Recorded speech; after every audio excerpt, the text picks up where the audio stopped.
Welcome back. All right, so news of the day video, your first news of the day video for the calendar year 2024.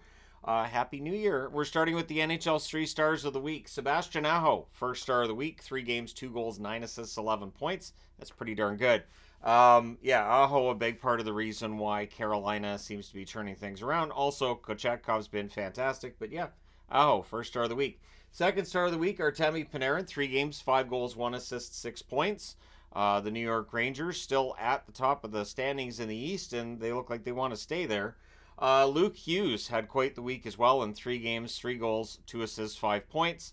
One of the best rookie defensemen out there. That being said, of course, Brock Faber gets a lot of attention. There's other rookies that are too. This is quite the rookie class, but Luke Hughes gets into the 3 stars this week, and legitimate. Like he was really quite good for New Jersey this week.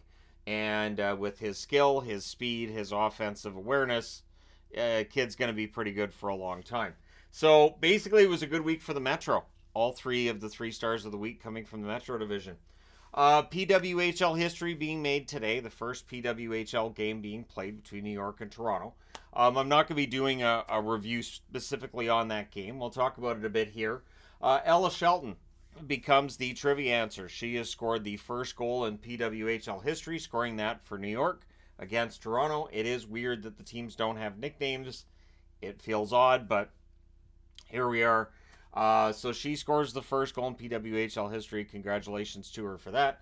I know one of my wife's friends is at the game today too with their daughter, and really looking forward to watching the game. So it definitely feels like there's some excitement. There's a lot of people talking about it on various social media as well. So we'll see what the ratings end up looking like. It's being carried on TSN as well as CBC. So yeah, we'll see the end what the ratings end up looking like. And then the most important thing for the PWHL is not just today, but being able to carry that on throughout this season and then build from there, right? So we'll see how it goes. According to the coach, the injury for Corrali should keep him out for about 2 weeks. Jeff Svoboda reporting this.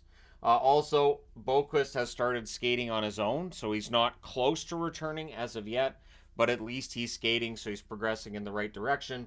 The Columbus Blue Jackets, of course, not currently in the hunt for a playoff spot. So at this stage, we're about 2 months out from the trade deadline.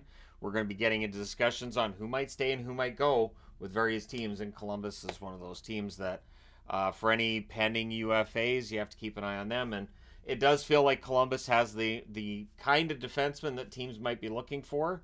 There might be teams looking to make some moves with Columbus around deadline time when it comes to the defense. So if Boquist is ready to go at that time, because at stages it's felt like Boquist might be better served by a trade. Doesn't necessarily get the ice time with Columbus. He might get elsewhere. So yeah, we'll see what ends up happening. The World Junior quarterfinals are tomorrow, and it's interesting because you have Slovakia versus Finland, which on the surface of it, you would say, well, clearly it's going to be Finland. But the way Slovakia played that tournament, I don't know. I think Slovakia probably wins this, but it is different in the medal round than it is in the tournament prior to said medal round. Canada faces Czechia. That will not be an easy matchup either. They are going to push Canada to their limits. They have before, not too long ago.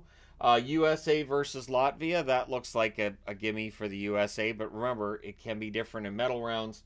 And Sweden versus Switzerland. So unless a Latvian or Swiss goaltender steals a game here, odds are Sweden and the USA should be in the semifinals, and then it's a matter of the winners between Slovakia, Finland, Canada, Czechia. Those ones a little bit harder to call. But let me know your thoughts on that in the comment section below. Who you think's going to end up in the semifinals at the World Juniors? So from yesterday's waiver news, both Samsonov and Comrie have cleared waivers. So now they are free to be sent down to the American Hockey League, whatever the teams are going to do with them. Samsonov, it's pretty obvious the plan would be with him to send him to the Marlies and, work on him getting his game back and then maybe bring him back up. Comrie may very well go through the same thing going down to Rochester. So at any rate, we'll see what the teams do. We are again 2 months out from the trade deadline, so speculate away about whatever you'd like because that's kind of how that works. One thing with the PWHL that people are debating today, and I figured, I'll throw it on the board and we can talk about it. is the fact that a shorthanded goal ends a power play. So if you score shorthanded, then the rest of the penalty kill is no longer needed. I don't agree with that rule personally. I would not want to see that at the National Hockey League level. The reason being that if somebody, let's say somebody delivers a really nasty cross-check and they go to the box, and that team then scores shorthanded, say 15 seconds later, well, now he's right back out of the box. He only spent 15 seconds in there. And I think, honestly, if the NHL was going to change anything, I'd like to see them go all the way back in the day. During the heyday of the Montreal Canadiens dynasty, the NHL changed it so that when you scored a power play goal, the penalty ended. It used to be that you'd just stay on the power play for the full 2 minutes no matter what. And then because Montreal was good at just really driving up the score, the NHL changed the rules. So as soon as you scored a power play goal, the penalty ended. So if you were going to make it where a shorthanded goal ends the power play, I think you have to make it so if you score on the power play, you stay on the power play to kind of even it out a little bit. And obviously, if it's a 5-minute major, you can't have a shorthanded goal end a 5-minute major because that could be intent to injure.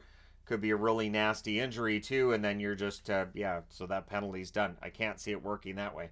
But let me know your thoughts in the comment section below. What you'd like to see change when it comes to penalties and things of that nature. I absolutely can do a video on that topic as well over the next week. But let me know your thoughts. Don't forget to hit like and subscribe if you've not done so already. Thank you guys so much for all your support. I will talk to you again soon.